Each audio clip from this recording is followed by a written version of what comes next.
Hello there, Geminis. Welcome to your tarot reading.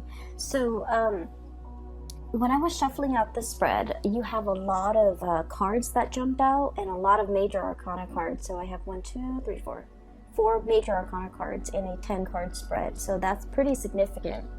And not only did I have a lot of cards that jumped out, there were like 3 images that came out.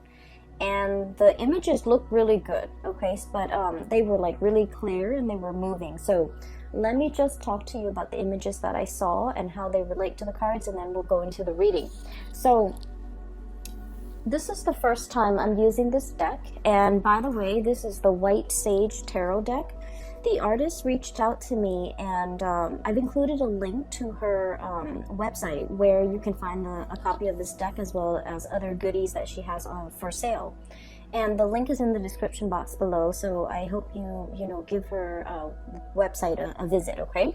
So when I was using this deck, and for all the other signs too, what I've noticed is it's a mixture of, first of all, standard Rider-Waite imagery and interpretation. Is just like the standard tarot reading, but it also uses animals, so like animal totem and imagery of animals. So I feel like a lot of messages came out and a lot of words came out too, so it's a really interesting deck to work with either way. The first image that I saw was I see this giant wall, okay? It's probably like 20 feet high, and it's a little bit cracked and fractured. It has it's like a cement wall. It has been there for a really, really long time. We're talking decades. There are some cracks along the side of the walls, and it's a really, really big wall to demarcate something. And you see the vision, like everything is in black and white, and there's this this little boy. He's walking across this wall, going to school and then going home every single day. And then you see him doing this, spiel, going through his routine every single day. And some days it would rain, some days it would be really hot, and there's like a crack in the wall, and the crack over time, it gets bigger and bigger and bigger. So the boy, when you first start to see him, he's like 5 or 6, just going to school. And then when he becomes a teenager, like around 12 or 13, he starts to notice that the crack is getting bigger. And it's gotten big to the point where he's able to look through the crack and see what's on the other side of the wall. And what he's seeing is his world is, black and white. It's like it's like almost like being colorblind, where you can't see the spectrum of the rainbow. Okay, so everything you see is very black and white, but once he's able to look through this hole in the wall, everything on the other side is colored. Okay, so you see like all the vivid colors, and what he sees in the distance is like rolling hills, orchards, and like a really big mansion in the distance. He wants to go there. He's definitely lured in by the colors, how abundant it is on the other side of that wall, and he wants to be there. And so, every day he tries to like make the crack bigger, but it's a cement wall, so it's pretty sturdy. And so he kind of let that dream go, to break down that wall. And so you see him as a teenager, and then he gets older and older. Now he's going to work, and he's passing through this crack in the wall every day. The cracks get bigger. The vines start to overgrow. Nature is starting to reclaim this wall. And then you see him as a young man, probably like 18, 19 years old. And he's looking at the vines that are growing on the wall, and he realizes, maybe I can climb up and get to the other side. And so he does. He, takes off his coat, climbs up the vines, and then it's a 20-foot wall. So he reaches the other side, jumps down, and he makes a run for the orchard and the house, the big mansion in the distance, okay? So right off the bat, what I'm seeing is, and I mentioned with the previous video as well, the one for the month of October, there's a lot of repetition. There's a lot of things going around in circles, right? Not being able to find a way out, or not feeling like you're in a lot of control over your life, right? So I feel like this message for this month is definitely in opposition to what I felt for the month of October, where you are creatively problem solving. You're trying to get yourself out of a situation, and you're able to, utilize your problem solving skills in order to get you where you want to be. And so whenever I look at walls, it's like barriers, blockages. They can be physical blockages. They can be things that actually exist in the real world to prevent us from, to keep us in, but also keep things out, right? So it goes both ways. It's a double-edged sword.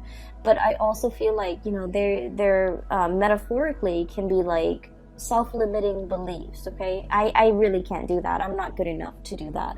Or even situations where there has been distance, there has been a rift, or you can't really fathom how to get where you want to be because of these blockages that might be real, might be perceived, might be imaginary, that is standing between you and the object of what you are going for, okay?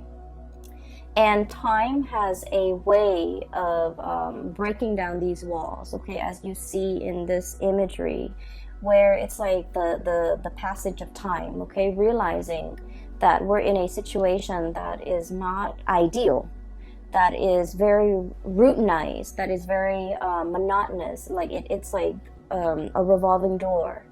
And knowing and understanding that it's a revolving door and that we're wasting a lot of time. And so you're making a break for it, okay? You're utilizing your free will in order to change a situation. So not only is it just, overcoming obstacles, but I also feel creative problem solving. And it's like doing something very, very bold, very impulsive, but it works out, okay? It's something like very out of character is what I'm sensing. But in the end, it works out, okay?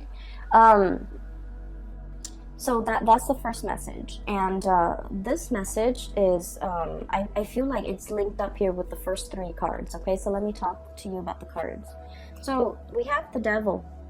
And the Devil deals with temptation, okay? So in this deck in particular, it's definitely, it's like I'm hearing payout, okay? So it's this fruit in the tree is the snake that is coiled around it. So if somebody reaches up for that fruit, it's going to get bitten, okay? So whatever it is, there's an element of allure, there's an element of temptation, and there's also a forewarning when it comes to danger, okay? Forewarn is forearmed. So I feel like if you are aware of the dangers that are inherent in this situation, it doesn't mean that it won't work out. It just means that you need to, anticipate how you're going to counteract these dangers, okay? How you're going to be able to protect yourself and how you're able to overcome these obstacles in order to get to whatever it is that you want. The colors on the other side of that wall is very vivid. It's very like the colors are like, it's like Technicolor. They're the hues, the spectrums are very, very vivid. And so I feel like there's definitely something that is very eye-catching, that is catching your attention, that is drawing your attention, and it's kind of like beckoning you to come towards it. And I feel like for many of you, this is definitely career opportunities, okay? We have here Three of Pentacles. This is a situation where we can apply our skills, where we can take on more responsibilities, where we can coach other people, where other people come to us for advice, come to us for counsel, or even come to us because we are kind of like the expert in our fields, okay? So this is a card about consultation. And we're going from the Three of Pentacles to the Four of Pentacles. And the Four of Pentacles is usually like we have a finite amount of resources. And the Pentacle suit deals with, money, tangible things, assets, and things of value. So I feel like there's a major opportunity here for some of you guys to gamble, to to bet on something, to invest in something. And it's all very, very speculative, okay? So once again, when it comes to like financial speculation, okay, making like educated guesses or making smart investment, it definitely requires a lot of research. It requires a lot of preliminary, you know, background work in order for the venture to pay out. So I feel like there's a situation here and you have a finite amount of resources and you're not sure where to devote your resources. And I feel like some things are a big risk and others are very I want to say the risks are a lot lower. And so I feel like normally you guys are normally very risk adverse, okay? So I do sense like in this situation, what it like, it's like what you see is not always what you get. So I feel like there's going to be some huge payout too, okay? But once again, there are inherent dangers with speculation, right? Like we're not always 100% sure how things are going to pan out. So it's really important for you to do your research and to make sure that whatever you get yourself into, that you come prepared, okay? So I definitely feel income generating opportunities here where you're able to like multiply or even double or triple your income. And then I also feel as well the need to come into a situation very, very prepared, okay?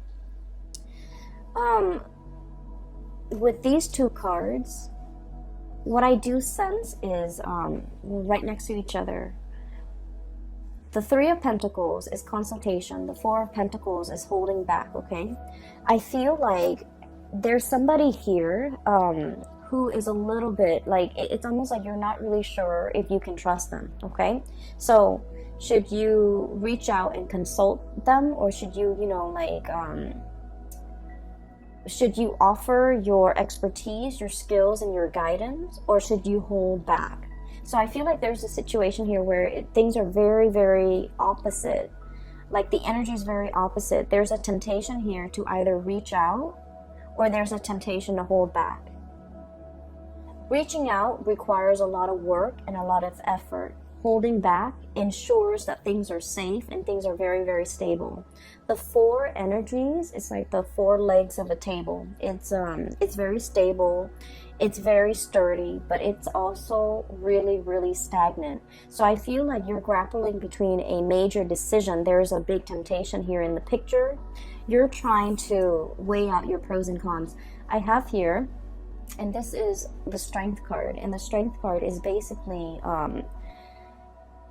with this card in this deck is not the standard Rider-Waite interpretation. I feel there is that infinity symbol up there, okay? So it's like wanting to make the right decision. Not only is it like the right thing, but morally right, okay? Wanting to do the right thing, wanting to balance things out, wanting to like I feel like fix a situation or really understand all the inherent risk involved before you make a decision, okay? So you're operating from a space where you're not really making a move. You're testing the waters, you're assessing, you're scouting, or you're just trying to get a lay of the land, or trying to get like your bearing before you act, okay? So this is a card about deep contemplation, but coming from a space where you want to be responsible. You want to do not only what is right, what is expected of you, but what is also morally right, okay?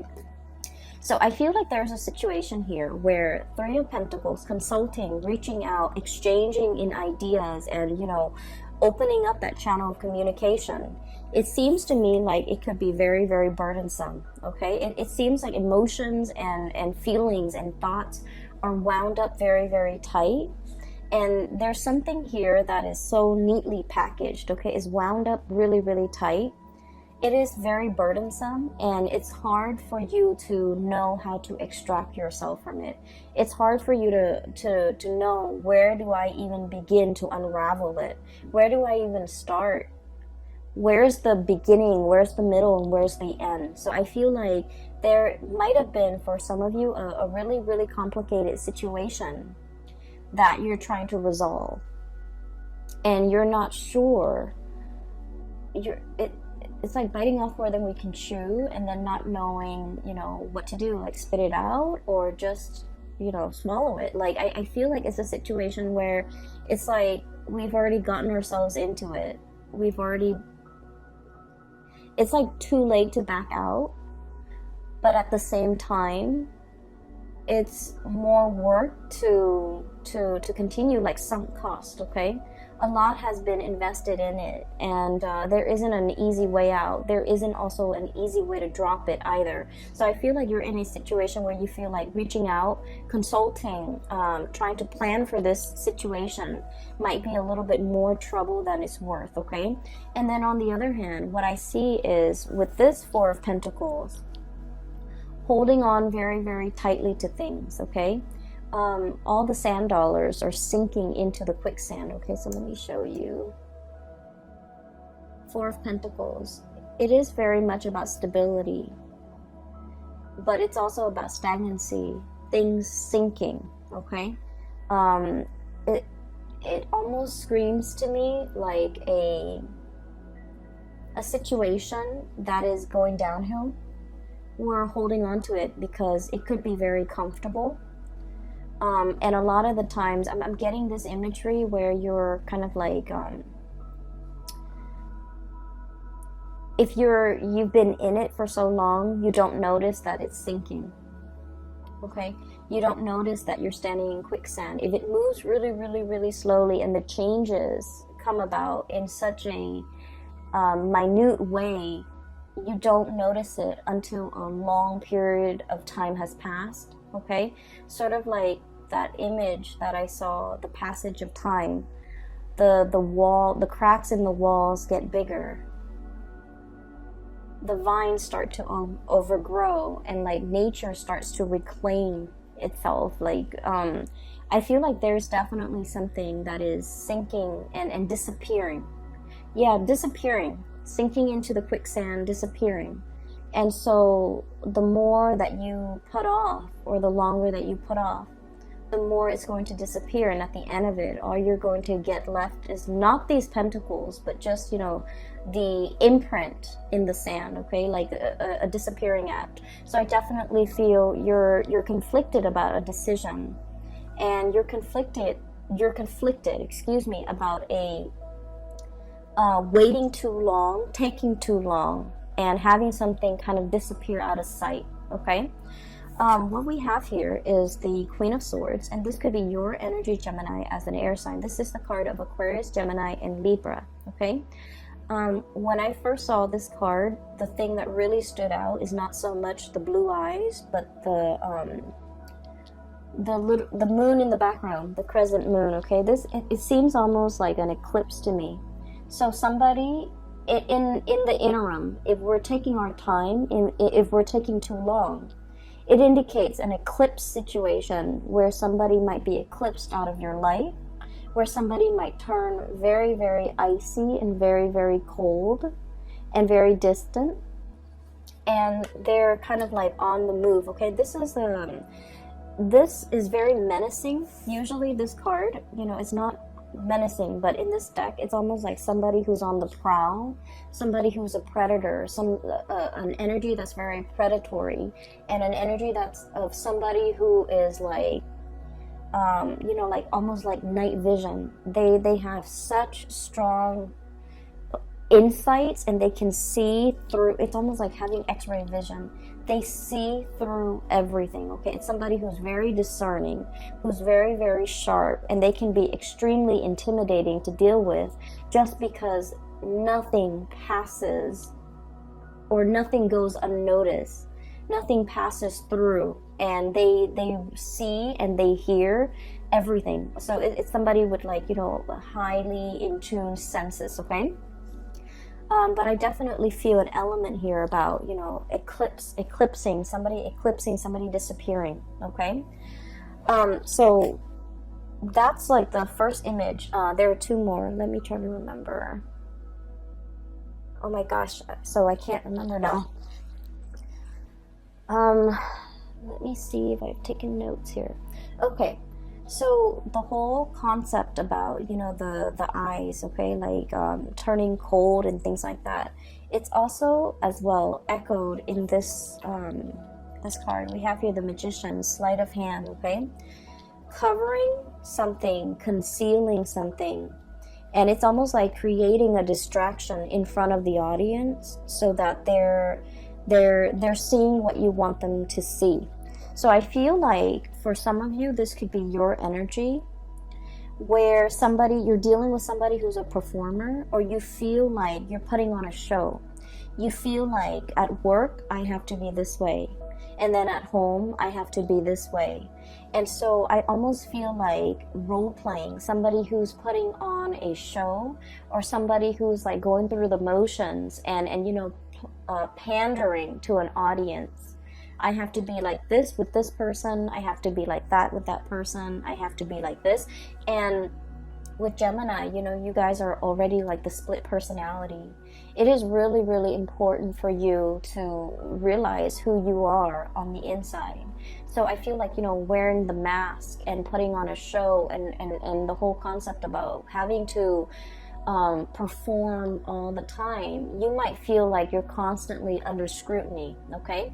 This is like surveillance, okay? Like it gives me like a very strong performance anxiety, having to pander to people, having to keep ourselves in check, having to behave a certain way, mainly because we are being watched, we are being noticed, we are under scrutiny. And this can be as well at work, where you're just feeling as if you have to perform, you have to reach certain quotas. Your subordinates' performance or actions or demeanor or behavior is a reflection of you, and vice versa. The end product that whatever it is that you produce in the work environment is a huge reflection of you. So I feel almost like a situation where you feel like you're under scrutiny, or you feel like you're in the limelight, and you feel almost like you have to cater to what other people want. And I mentioned before, and I never finished that train of thought, so sorry. With Gemini, it's really important for you to find your center, because your energy is very bipolar already because of that twin, duality. And so it's important for you to know who you are. It's important for you to not have to put on these masks when you're dealing with different types of people. And it's important for you to show your true self and not have to feel like you have to conceal any part of yourself when you're dealing with other people. Because in the process of concealing yourself as a dual sign, also as a mutable sign, you guys are very changeable. So from one day to the next, you're constantly in flux. Your value system, whatever you feel is important, I feel like you can bend rules. You can bend rules to fit a situation, okay?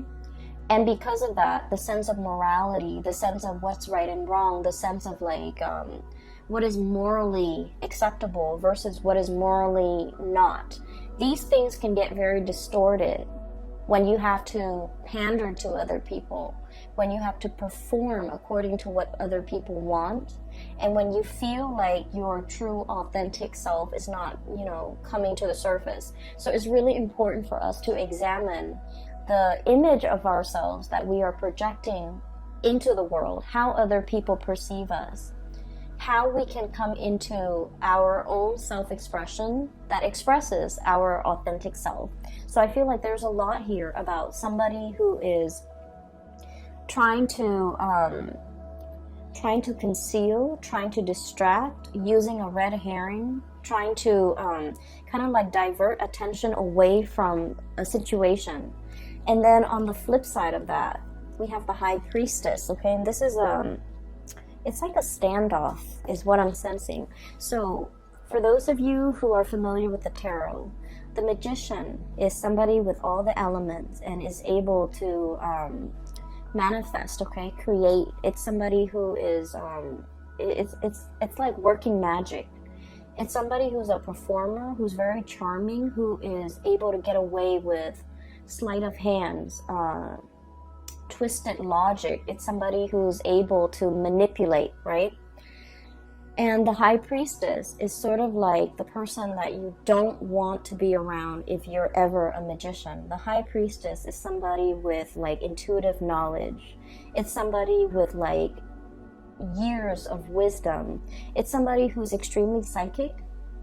They feel things, they sense things, and they pick up energies. They're highly empathic. They have a very good read on people, and they understand people's motives and people's intentions. So what I'm looking at here is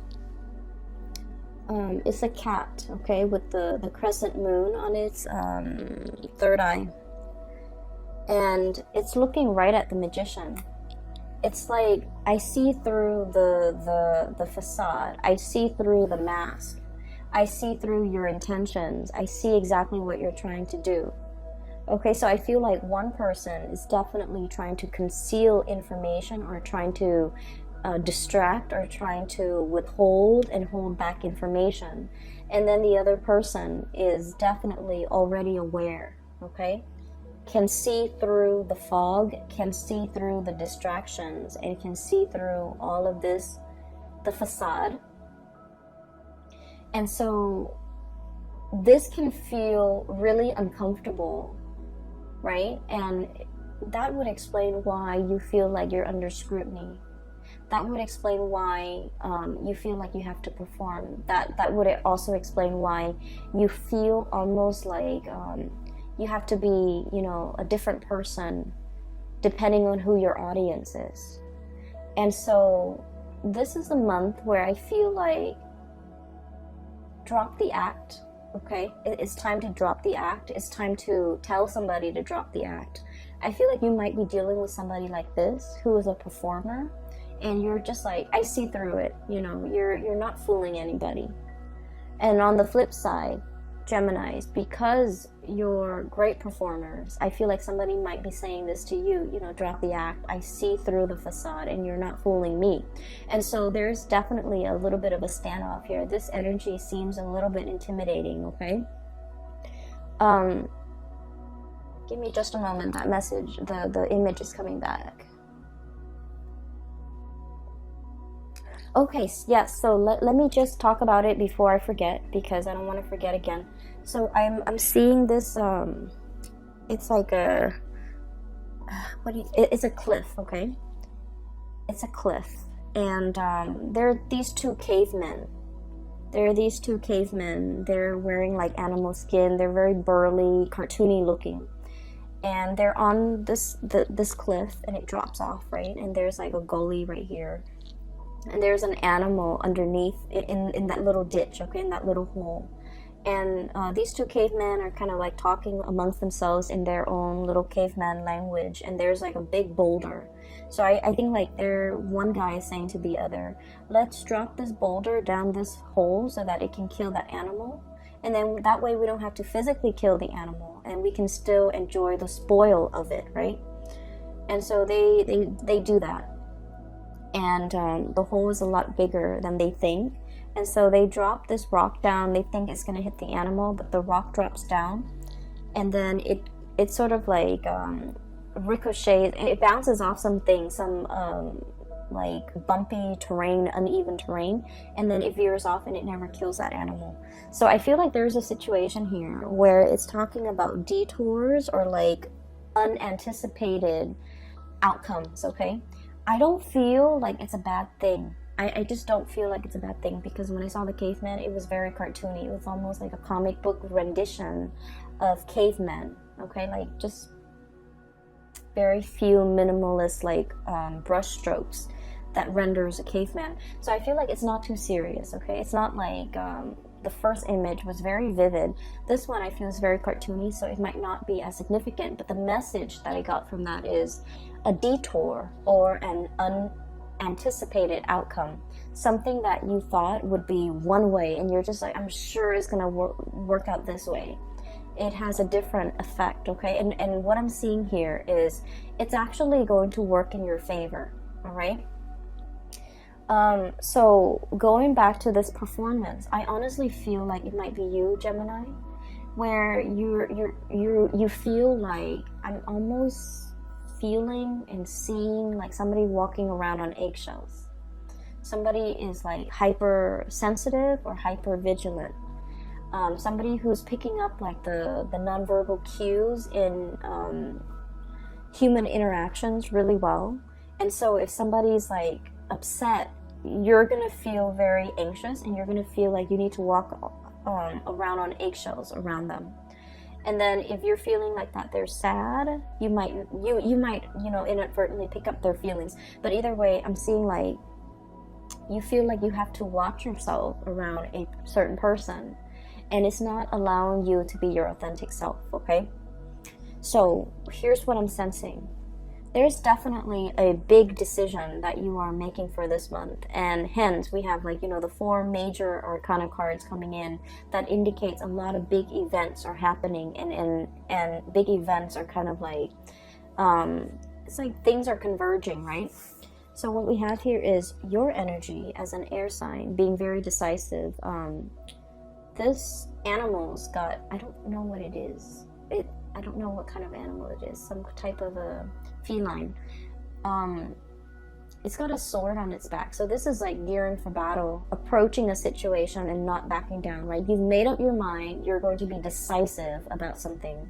And this is like getting ready to strike. Okay, so this is a very predatory type of an energy. Getting ready to strike. The eyes are narrowing in on the prey, on a situation, on a person. And if animals could talk, it would be, almost like,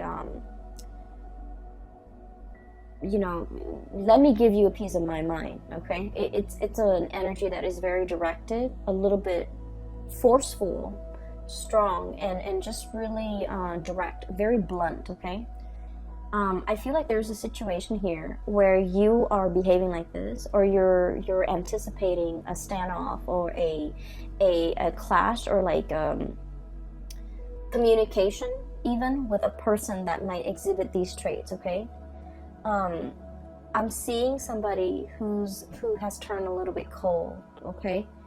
I'm looking at the eyes, and if you're dealing with a Sagittarius, by the way, I just did a Sagittarius reading, and I got the same type of energy, where the eyes have gotten cold, have gotten more skeptical, have gotten more jaded, where it's somebody who's no longer like naive and childlike and trusting. You're dealing with someone who is extremely discerning. So if you come at them with any type of a weakness, or any type of hesitation, or any type of like uncertainty, they're not going to bite the bait. So they want someone who is sincere, precise, and strong. Okay, what I'm seeing here is there's a situation, there's a lot of fear in this interaction.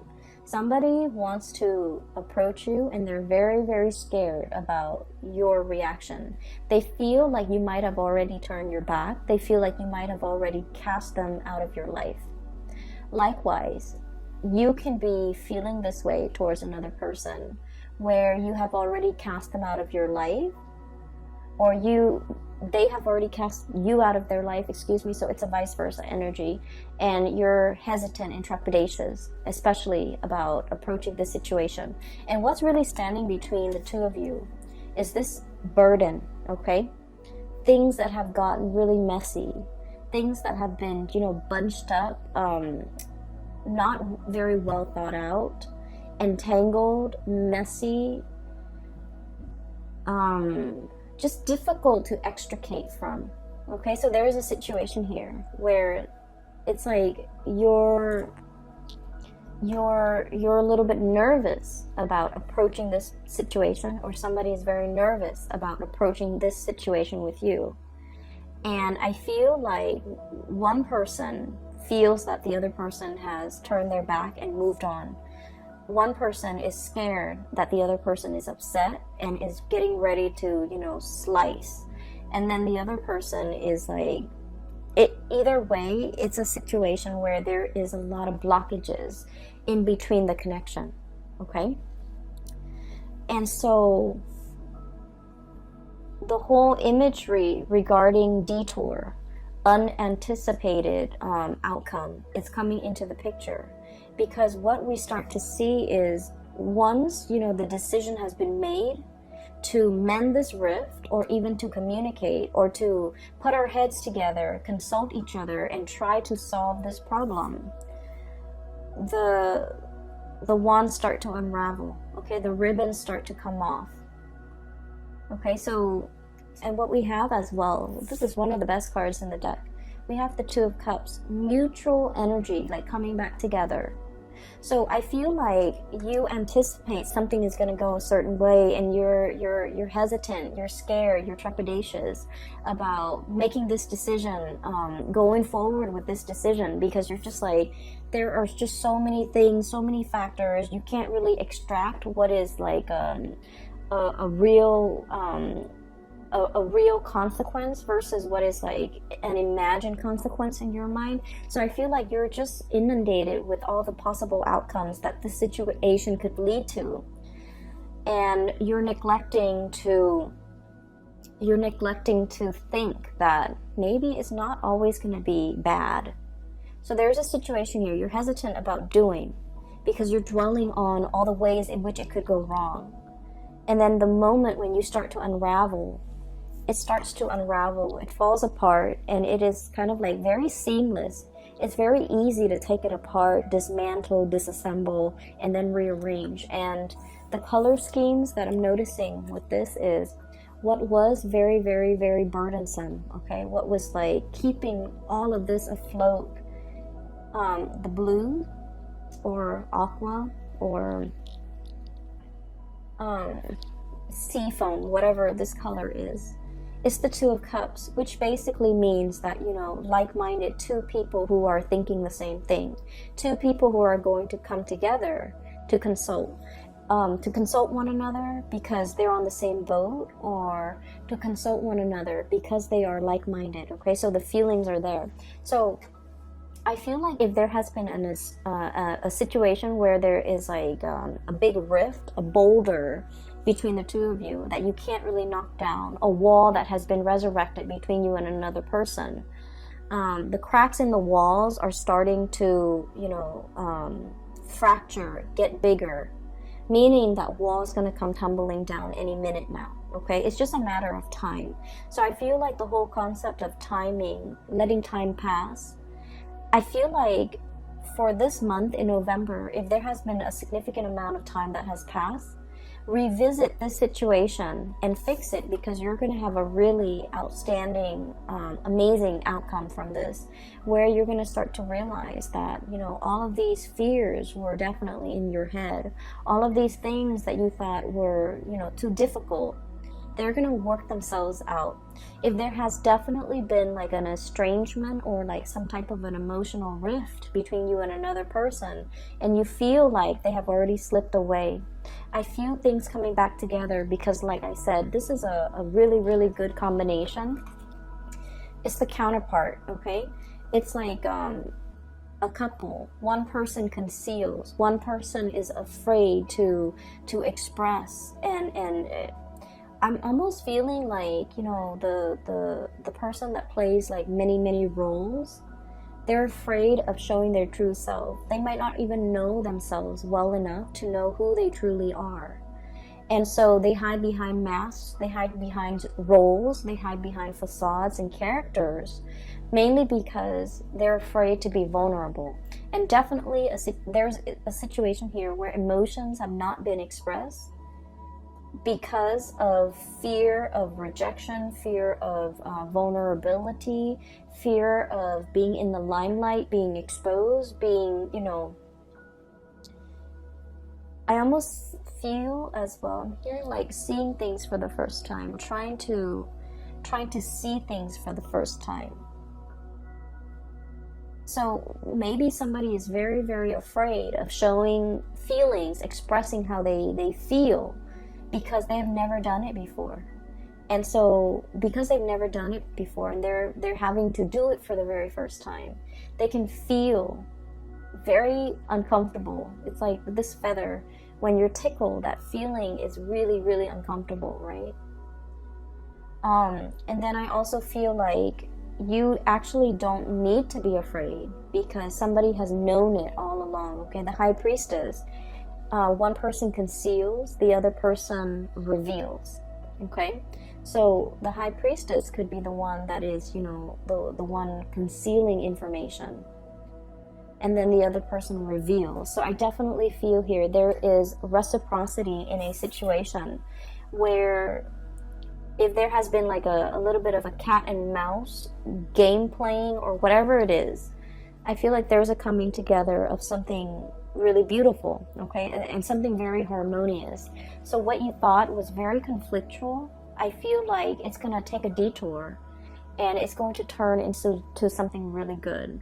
Whatever you thought was like very difficult to extract yourself from, I feel like the other person might be on the same boat and might be very willing to help you. And then whatever you thought was like messy and unchangeable and just, you know, difficult to resolve, I feel like there's harmony at the end of that resolution. All it is calling for you to do is to be very decisive, okay? To not like waffle back and forth and you know, like one foot out the door. It requires like swift, fast, predatory type of, you know, take a pounce on something, take a stance, and just, you know, kind of slice through that facade, okay? So I feel like you have some swift decisions that you need to make. You need to be quick on your feet here because something is slipping away, okay, Geminis? I hope that message resonates with you. It came out really strongly, and I hope that this reading is helpful. Let me see if there's anything else. Okay. There was another image. It slipped my mind. I cannot remember it, okay? So I just have the image of the wall with the cracks in it. And then on the other side is like colors, vivid colors, and the mansion in the distance. And then the cartoony men, cavemen with the boulder. Okay, so that's all I'm seeing here. By the way, if you're interested in a reading, I do have a link in the description box below for a colleague of mine. She is based out of California. If you would like to book a reading for yourself or for anyone you know, if you're interested in some spiritual guidance, I highly recommend that you book a reading with her. She's phenomenal. The link to her scheduling website is in the description box below. If you also want to get these cards and support your local artists, the link is also down below, okay? I will talk to you guys soon. I will be back for the December reading, and then if I have free time, I will try to do like a 2020 yearly reading by the end of this year, if time permits, okay? So take care of yourself, Geminis, and I will talk to you guys soon. Bye-bye.